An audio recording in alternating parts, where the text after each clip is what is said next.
अस्सलाम वालेकुम, यासीन आपके साथ हाजिर है इस मॉर्निंग ब्रीफिंग में। आज इस हफ्ते का पहला वर्किंग डे मंडे का दिन, डेट है आज 19 अक्टूबर। इस साल के आखिरी क्वार्टर का सिलसिला जारी है और इस महीने की आज 19 तारीख हो गई है, यानी 19 डेज़ जो है इस क्वार्टर के थर्ड क्वार्टर के पहले महीने को हो चुका है। मार्केटें जो मूव कर रही हैं, जो ख़बरें हमारे इर्द गिर्द घूम रही हैं, वो सबसे ज़्यादा इम्पॉर्टेंट 3 नवंबर को अमेरिका में होने वाले इंतखाबात के हवाले से। हर तरफ इसी बातों का चर्चा है, इसी हवाले से मार्केट मूव कर रही है, इसी की पेशन गोई पर कि जनाब ट्रंप साहब जीतेंगे या जो बाइडन डेमोक्रेट पार्टी के जीतेंगे। इस हवाले से बहुत ज़्यादा चहमगोइयाँ हो रही हैं। तमाम डिफरेंट जो अखबारात हैं, रसायल हैं, सोशल मीडिया है, वो इसी से भरे पड़े हुए हैं कि जनाब इन दोनों में से जो टक्कर होगी इसमें से कौन जीतेगा।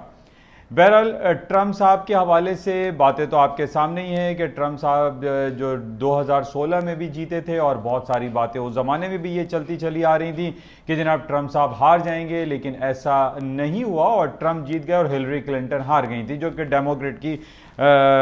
कॉन्टेंडर थी। इस दफ़ा हम ये देख रहे हैं कि जनाब जो बाइडन के हवाले से मिला जुला रुझान आ रहा है। अक्सर हलकों से ये बातें आ रही हैं कि जनाब जो बाइडन साहब जीत जाएंगे, लेकिन बहरहाल इनकी खबरों के साथ साथ बहरहाल टाइम इज टिकिंग डाउन। सिर्फ 15 डेज हमारे पास रह गए हैं और अब ये देखना पड़ेगा कि इन 15 दिनों में अब इनकी डिबेट भी होनी है। एक गालिबन रह गई है, वो डिबेट भी हम चेक करेंगे कि इस डिबेट में वो कौन सा अपना मंशूर पेश करते हैं और कौन सी नई बात करते हैं ट्रंप साहब या जो बाइडन, जिन बेसिस पे लोग उनको वोट डालें। बहरहाल सबसे ज़्यादा इंपॉर्टेंट जो खबरें इस इलेक्शन के साथ साथ जो पिछले हफ्ते हमारे पास खबरें चल रही थी और उसमें एक बयान दाग दिया गया था कि जनाब अब जो billions and trillions of dollar के स्टिमुलस पैकेजेस हैं जो कि कोविड-19 के हवाले से देना है, वो अब 3 नवंबर के जो इलेक्शन है उससे पहले कोई इकोनॉमिक स्टिमुलस पैकेज नहीं दिया जाएगा। ये अलल ऐलान हो गया था पिछले हफ्ते। अब हमारे पास दोबारा से ये खबर आना शुरू हो गई कि जनाब नहीं, अब कोरोना वायरस की वैक्सीन भी ईजाद हो रही है, तैयार हो रही हैं और 3 नवंबर से पहले पहले जो है एक स्टिमुलस पैकेज जो कि एक इलेक्शन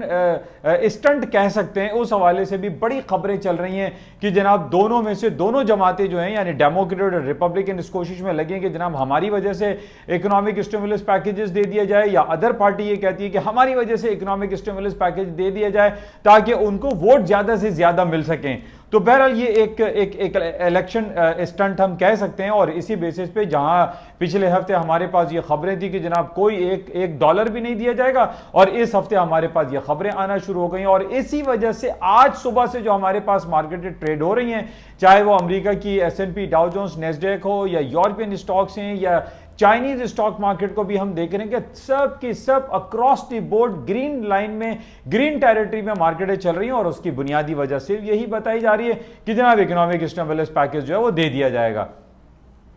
और इसके अलावा जो दूसरी गुड न्यूज जो चल रही है वो वैक्सीन के हवाले से है। पिछले हफ्ते भी हमारे पास ये खबर आई थी कि जनाब चाइना ने भी इस रेस में हिस्सा लेने की भरपूर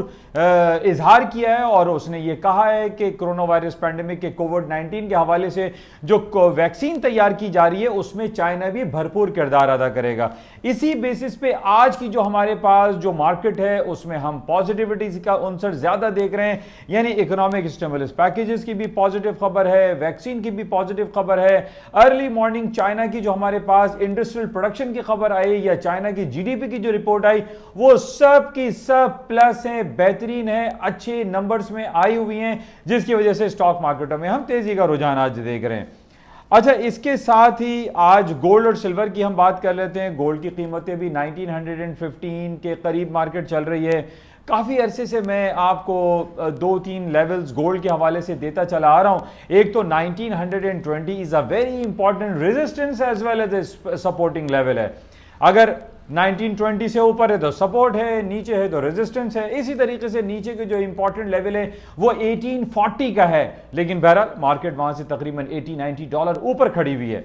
तो ये इंपॉर्टेंट टेक्निकल लेवल्स हैं। और इसके साथ साथ जो मैं हमेशा आपसे बयान करता चला आ रहा हूं कि जनाब जब तक पूरी दुनिया में इंटरेस्ट रेट के बढ़ाने की आवाजें हमारे पास नहीं आएंगी उस वक्त तक हम ये नहीं कह सकते कि स्टॉक मार्केटें फॉल डाउन हो जाएंगी या हम ये कहें कि गोल्ड की कीमतें नीचे आ जाएंगी। ना गोल्ड की कीमतें नीचे आएंगी और ना ही अमेरिका की और दुनिया भर की स्टॉक मार्केटों में कोई फॉल डाउन आएगा। इससे पहले भी मैंने आपसे डेली बेसिस पे मुख्तलिफ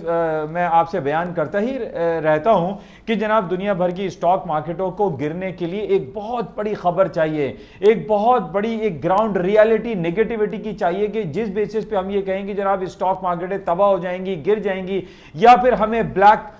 मंडे जो कि बैक इन 1987 में रोनुमा हुआ था जिसमें अमेरिका की और पूरी दुनिया की स्टॉक मार्केटें तकरीबन 40-50% तकरीबन 30 to 50% लगभग मार्केटें गिर गई थी। और उसकी वजह सिर्फ यह बयान की जा रही थी कि जनाब पूरी दुनिया की जो कंप्यूटराइज जो इलेक्ट्रॉनिक सिस्टम था वो खराब हो गया था जिसकी वजह से लोगों ने शॉर्ट सेलिंग की थी।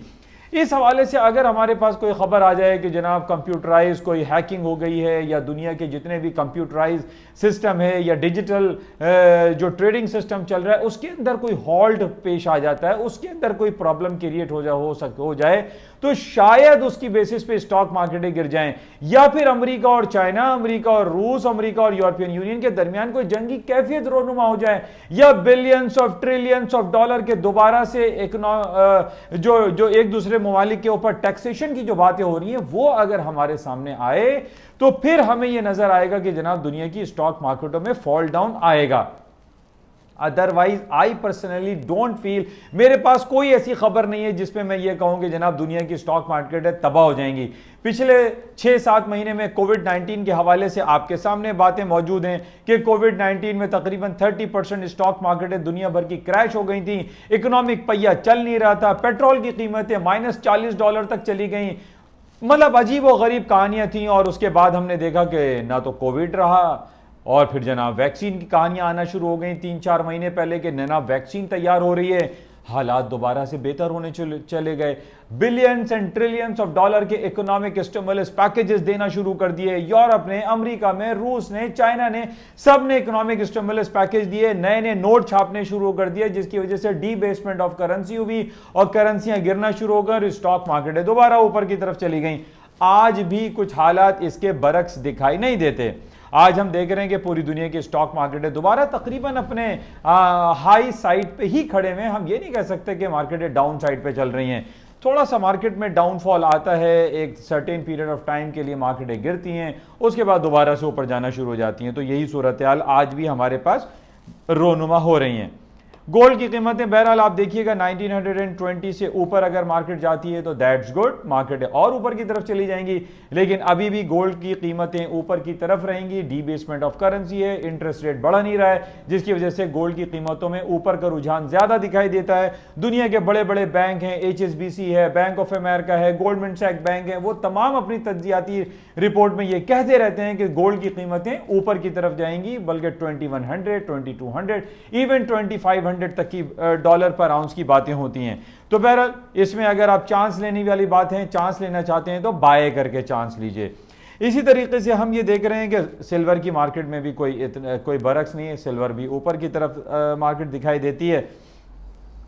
और इसमें तेजी ही दिखाई देती है। अच्छा, इसके अलावा ऑयल के हवाले से मैं बात कर लेता हूँ, रोज़ाना आपसे ऑयल के हवाले से बात करते ही रहता हूँ और मैंने कल संडे नाइट का प्रीव्यू भी आप लोगों से इसलिए हाजिर नहीं हुआ क्योंकि मेरे पास कोई इतनी बहुत चौंका देने वाली खबरें, कोई बहुत ज़्यादा हैपोजिट मूव की खबरें मेरे पास मौजूद नहीं थी, जिसकी वजह से मैं सिर्फ मॉर्निंग ब्रीफिंग में ही आपके साथ हाजिर हूँ। ऑयल के हवाले से मैं पिछले 15, 20, 25 महीने दिन भर से आपसे कहता चला आ रहा हूँ कि जब से ये अब्राहम एकॉर्ड का सिलसिला शुरू हुआ है और अमेरिका जो ब्रोकर्ड सर्विस दे रहा है और जनाब इसराइल और मुत्तहिदा अरब इमारात है, बहरीन है, लेबनान है, ये तमाम अब्राहम एकॉर्ड पे दस्तखत करते चले आ रहे हैं और बहुत ज़्यादा जो प्रेशर है वो सऊदी अरब के ऊपर है, किंगडम ऑफ सऊदी अरब के ऊपर है और उसमें यह कहा जा रहा है कि किंगडम ऑफ सऊदी अरब को चाहिए कि वो अब्राहम एकॉर्ड पर दस्तखत करें और वो इसराइल की इंटेग्रिटी को एक्सेप्ट करे। अब पहले भी मैंने आपसे कहा कि सऊदी अरब बीच में फंसा हुआ है, अगर सऊदी अरब अब्राहम एकॉर्ड पर दस्तखत कर देता है तो OIC खत्म हो जाएगी,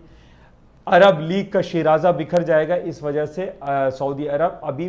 थोड़ा सा मामले की नज़ाकत के पेश नज़र उस पर दस्तखत नहीं कर रहा है, हालांकि अंदरूनी तौर पर तमाम मामला तय हो चुके हैं और सऊदी अरब किसी भी वक्त इसराइल की इंटेग्रिटी को एक्सेप्ट करके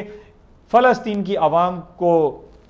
मतलब क्या कहा जा सकता है कि फ़लस्तीन की तमाम कुर्बानियों पे पानी फेर दिया जाने वाला जो सिलसिला होगा वो आपके सामने रहेगा। तो सऊदी अरब के ऊपर बहुत ज़्यादा प्रेशर है कि वो उस पर दस्तखत करे, और अगर वो दस्तखत नहीं करता तो तेल की कीमतें $20 तक भी जा सकती हैं, और अगर वो दस्तखत कर देता है तो यही तेल की कीमतें $50, $60, $70 ऊपर की तरफ जाएंगी, क्योंकि जो अर्निंग प्रोसेस है, जो अर्निंग रेवेन्यू है, वो सऊदी अरब का 100% वो तेल है, आरामको है, वो तमाम कंपनी जो तेल प्रोड्यूस करती हैं उसी से सऊदी अरब की अर्निंग होती है। तो सऊदी अरब को यूरोप की तरफ से, अमेरिका की तरफ से ये प्रेशर है कि अनटिल एंड अनलेस वो जब तक सऊदी अरब इसराइल की इंटेग्रिटी को एक्सेप्ट नहीं करता उस तेल की कीमतें ऊपर की तरफ नहीं जाएंगी। ये तमाम बातें फजूल दिखाई देती हैं कि जनाब वो इन्वेंट्रीज कम हो गई हैं, ओपेक की जो है जनाब ये ऐलान करने वाला है, ओपेक प्रोडक्शन कट कर रहा है। ये इन तमाम खबरों में कोई हकीकत बाकी नहीं रह गई है कि जनाब वो डेल्टा हरिकेन आने वाला है तो उसकी वजह से तेल ऊपर चला जाएगा। तेल आप ये नोट कर लीजिए, तेल सिर्फ और सिर्फ उसी वक्त ऊपर जाएगा जब सऊदी अरब इसराइल को एक्सेप्ट करेगा। बहरहाल इसको आप देखिएगा। अच्छा, इसके साथ ही पाकिस्तान स्टॉक एक्सचेंज की मार्केटें भी अल्हम्दुलिल्लाह बेहतर चल रही हैं। आज भी इस वक्त तकरीबन 100-150 पॉइंट मार्केटें प्लस में हैं, पॉजिटिव टेरिटरी में चल रहे हैं। हमारे लिए अच्छी बात है कि पाकिस्तान स्टॉक एक्सचेंज अच्छा परफॉर्म कर रहा है। बहरहाल टाइम इज टिकिंग डाउन। ये 19 आज डेट है, यानी 2021 से FATF की मीटिंग स्टार्ट हो जाएगी पेरिस में, और अब हमारे पास ये बड़ा इंपॉर्टेंट हफ्ता रहेगा। अगर पाकिस्तान का नाम FATF financial action task force के प्लेटफॉर्म से ग्रे लिस्ट से हम निकल जाते हैं तो ये हफ्ता पाकिस्तान की तारीख में एक बड़ा अनमोल हफ्ता कहलाएगा, और हमारी तरक्की की जो राहें हैं वो खुलती चली जाएंगी, और पाकिस्तान की स्टॉक मार्केट भी दिन दुगनी रात चौगनी तरक्की करेगी। हमारी दुआ है, कोशिश है, इमरान खान की हुकूमत की कोशिश है, हमारी तमाम अस्करी क़यादत की भी कोशिश है कि पाकिस्तान का नाम ग्रे लिस्ट से जल्द अज जल्द निकाला जाए ताकि पाकिस्तान एक तरक्की की राह पर गामजन हो सके। बहरहाल हम सब की दुआएं हैं, यह हफ्ता हमारे लिए बड़ा इंपॉर्टेंट रहेगा। ये इंपॉर्टेंट कुछ खबरें थी। अच्छा, इसके अलावा मैं कुछ काफ़ी अरसे से आपसे जिक्र इतना ख़ास नहीं करता। करेंसी मार्केट बिल्कुल रेंज बाउंड है, 100, 150, 200 पॉइंट की मूव में रहती है। बरतानवी करेंसी या यूरो करेंसी, इसमें इसकी बेसिक वजह आप लोग इसको समझने की कोशिश कीजिएगा, आप लोग भी इसकी स्टडी कीजिएगा, क्योंकि आजकल हम ये देख रहे हैं कि पिछले 15-20 सालों से अगर हम मवाजना करें तो हमारे पास डिफरेंट ETFs आ गए, एक्सचेंज ट्रेडेड फंड्स आ गए, हमारे पास बिटकॉइन आ गए, हमारे पास डिजिटल करेंसी आ गई, हमारे पास क्रिप्टो करेंसी आ गई है। इसकी वजह से हम ये देख रहे हैं कि इस जो करेंसी हमारे पास एक ज़माने में डेली बेसिस पे 100-100, 200-200 पॉइंट मूव करती थी, आज ये मूव नहीं कर रही है। 40-50 पॉइंट की ब्रिटिश पाउंड की, यूरो की, स्विस फ्रैंक, जापानीज येन की मूव रहती है, जो कि एक ज़माने में नहीं हुआ करती थी। इनकी रोज़ाना की जो मूवमेंट थी वो 200-200 पॉइंट की डेली की अप्स एंड डाउन्स मूव होती थी, लेकिन अब हम देख रहे हैं कि इनकी मूव्स नहीं है। तो इसका सबसे इंपॉर्टेंट पॉइंट क्या है कि जितनी भी डिजिटल करेंसीज हमारे सामने आ गई, जिसमें बिटकॉइन सर फहरिस्त है, और इसके अलावा जो एक्सचेंज ट्रेडेड फंड्स हैं, इनमें बहुत ज़्यादा वॉल्यूम जा चुका है, जिसकी वजह से करेंसी मार्केट की मूवमेंट हमें कम दिखाई देती है। बहरहाल ये एक तज्जियाती रिपोर्ट है जो कि आप खुद भी इसको चेक करें कि करेंसी की जो मूवमेंट है वो कम क्यों है। अच्छा, ये इंपॉर्टेंट कुछ खबरें थी जो कि आपके साथ शेयर की गई, और बाकी जो सिलसिला है वो शाम तक आपके साथ जारी रहेगा व्हाट्सएप प्लेटफॉर्म के थ्रू। उस वक्त के लिए इजाज़त दीजिए। जाते हुए आपसे गुजारिश, इस यूट्यूब चैनल को जिसका नाम NI ऑन मार्केट है, प्लीज़ इसको सब्सक्राइब करें, लाइक करें, शेयर करें। Thank you. खुदा हाफिज़।